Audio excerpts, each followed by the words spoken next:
Você sabe que eu vou falar sobre o Supremo Tribunal Federal, mas eu queria mostrar uns dados aqui que eu recebi e que é do pessoal do Todos pela Educação. Tá. Todos pela Educação faz um levantamento, faz um acompanhamento, um monitoramento muito importante, um trabalho importante no campo da educação e separou alguns dados sobre a educação e a população negra. E eu recebi da Priscila Cruz alguns dados aqui, e mostrando a desigualdade entre brancos e negros na educação básica, no ensino médio, e você vê coisas inacreditáveis. Então, você até consegue ter um volume de matrículas elevado na comparação de brancos e negros. Agora, a hora que você pega o desempenho, então olha isso aqui. Olha que coisa maluca. Ao final do terceiro ano do ensino médio de língua portuguesa, a população branca consegue ter apreensão de conteúdo de língua portuguesa de 40% e de matemática 16%. Que é pouco, hein?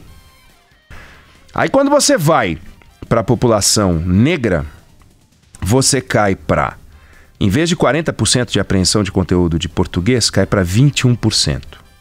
Em vez de 16% para matemática, cai para 5,7% para matemática. Então, o que acontece?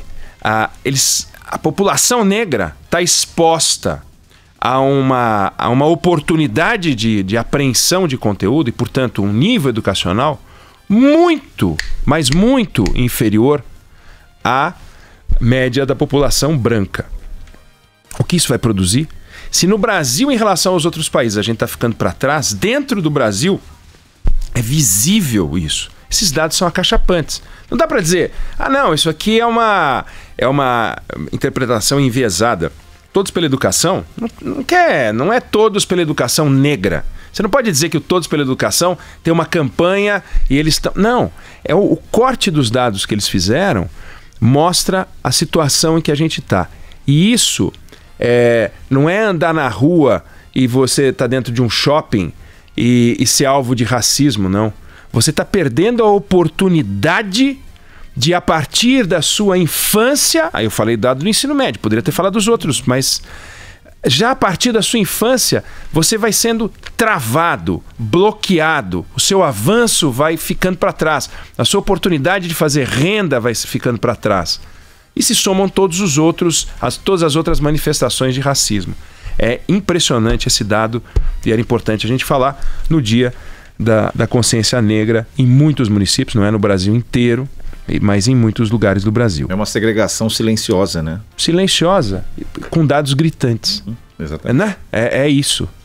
Bom, a gente comentava aqui ontem, no nosso bate-papo, que nenhum país do mundo, em 2019, é um país que a gente admira, né?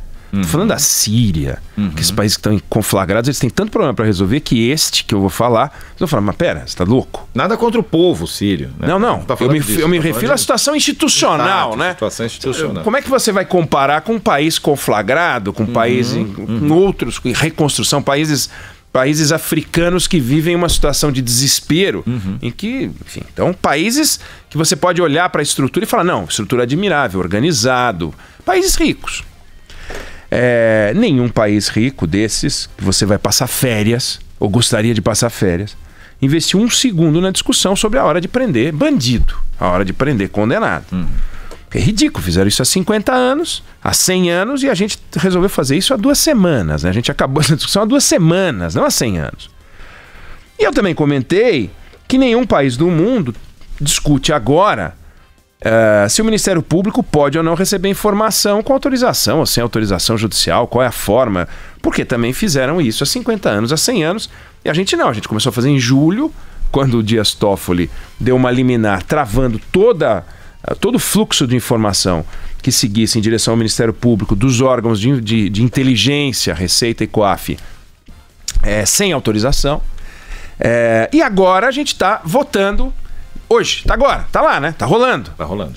E nós vamos saber, afinal, se vai poder seguir ou se vai ter que parar o fluxo de informação entre os órgãos de inteligência e os órgãos de investigação.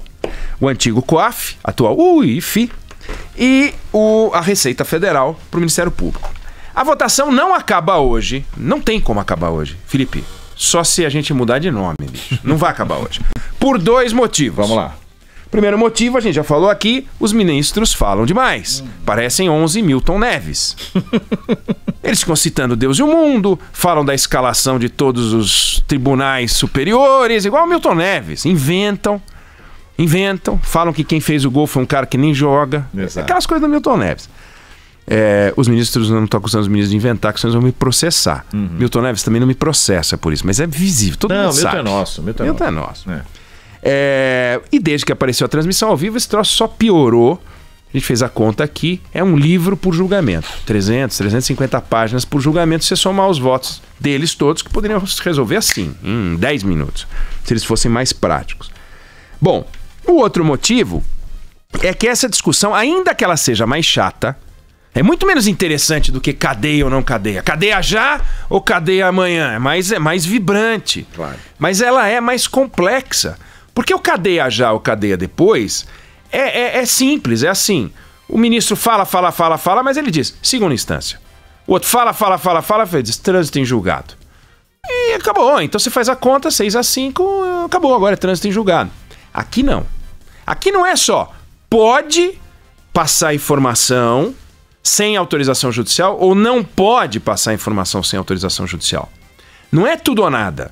Não vai ser não pode passar informação sem autorização judicial. Vai ser pode, mas só em alguns casos. Putz, entendeu? Imagina se fosse pode prender em segunda instância, mas só em alguns casos.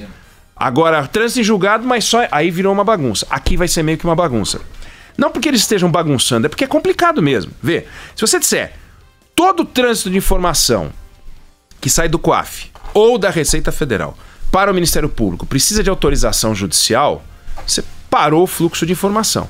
Até mesmo o relatório básico do COAF, que apresenta os números consolidados e que o COAF manda espontaneamente para o Ministério Público, teriam que ser bloqueados. Não é uma encomenda do Ministério Público. Ó, vê aí como é que o Felipe Bueno recebeu dinheiro aí no período tal a tal, eu quero saber se no dia tal... Não é isso que eu tô falando. Aí não pode mesmo. Não é uma investigação. É um relatório. Opa, acendeu a luz amarela, tem um cara aqui com uma movimentação atípica. Manda para o Ministério Público. Isso isso pode. Isso pode. Mas vai ter coisa que não pode. Não pode investigar sem autorização judicial. Então, até que ponto o relatório é relatório? A partir de que momento o relatório começa a virar investigação? Esse negócio é difícil. Não é tão simples assim. Vai ter que definir que tipo de documento o UIF e a... Como é que é? UIF e a Receita Federal podem ser chamados de documentos genéricos e que vão poder ficar circulando ou que não vai poder circular. E aí vai precisar de um ok da Justiça. Os tais relatórios voluntários provavelmente vão poder continuar, né? Então é um debate cheio de pequenos detalhes e o STF não pode entrar nesse debate e sair sem preencher as lacunas, porque senão ele só atrapalhou, fez confusão. O STF atrapalha, faz confusão. Mas ele não pode entrar numa votação dessa e terminar com uma confusão. Nós tivemos confusão nos últimos dias. O presidente Dias Toffoli pediu todos os dados do COAF e tal para depois dizer que não acessou. E ele estava explicando hoje de manhã por que ele fez isso e tal. Mas enfim, o pano de fundo também da segunda instância e do trânsito em julgado é diferente deste. Por quê? Porque é um papo de poder judiciário com poder judiciário. Ó, juiz não pode prender, desembargador não pode prender, ministro do STJ não pode prender. É entre eles. Aqui não, aqui tem um órgão, que é a Receita Federal, outro órgão, que é o COAF, ainda que responda os dois para o Ministério da Justiça, tem o Ministério Público, que é outra instituição separada, e tem o Poder Judiciário. Tem mais gente envolvida nessa história. O outro era só Poder Judiciário. O Ministério Público pode pedir prisão, mas não prende. A Polícia Federal pode executar a prisão, mas ela não manda prender, como o Ministério Público não manda prender, pode requerer, pode pedir, mas quem manda prender é o Poder Judiciário. Então, não tem que conversar com outros poderes naquele caso. Aqui tem que conversar com outros poderes. Você tem que dar ordens para os outros poderes sobre o fluxo de informação. E esse fluxo de informação está acontecendo sem o seu conhecimento, você Poder Judiciário. Como é que faz?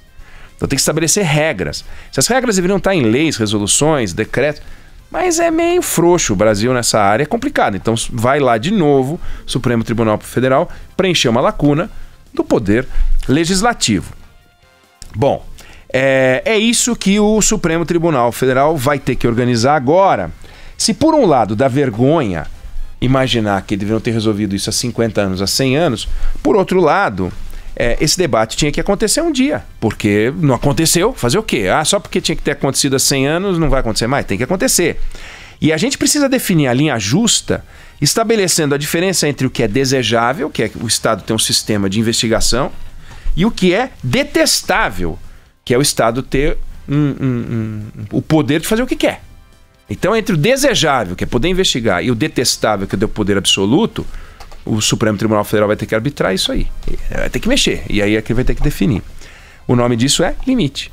E é o STF que vai ter que colocar. O Estado precisa de limite porque tem poder demais. Imagine uma instituição que pode tudo. Como é que você vai controlar se você pode tudo? Então precisa dizer, você não pode tudo. O Estado, quando age em favor do interesse da sociedade, ele está agindo de uma maneira técnica e ele atua sobre fatos.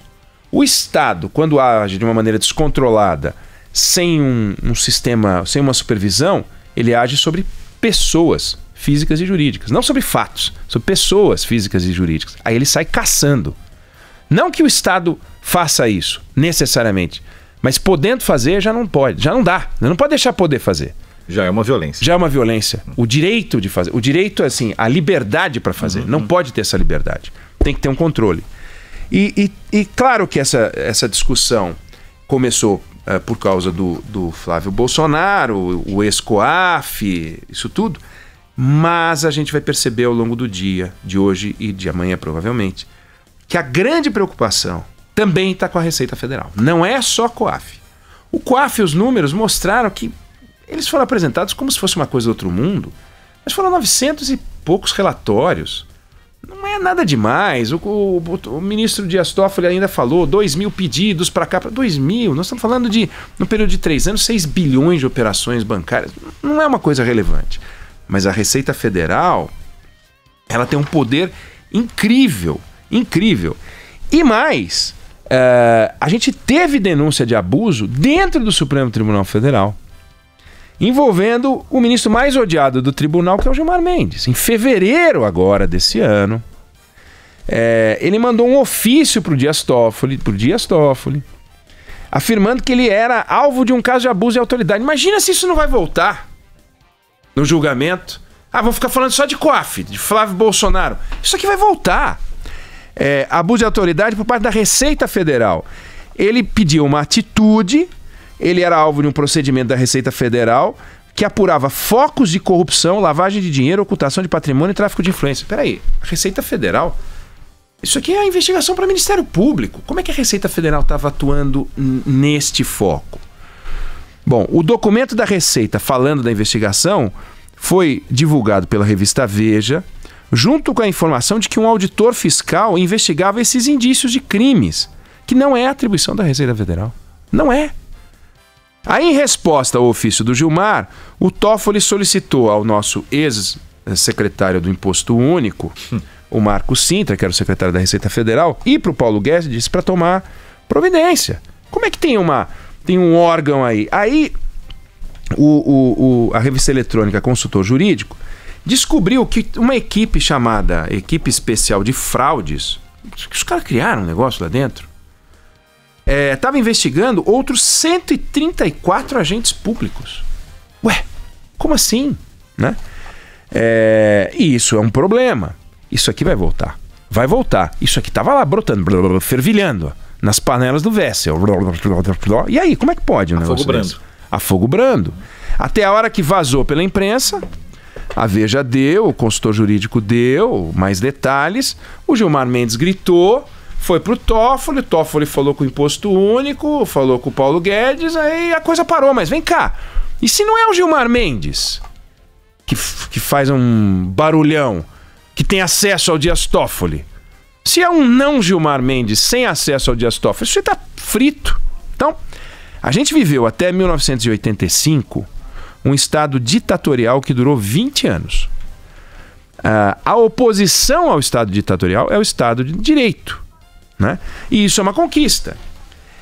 A gente tem que se livrar do Estado ditatorial, e a gente conseguiu, totalmente.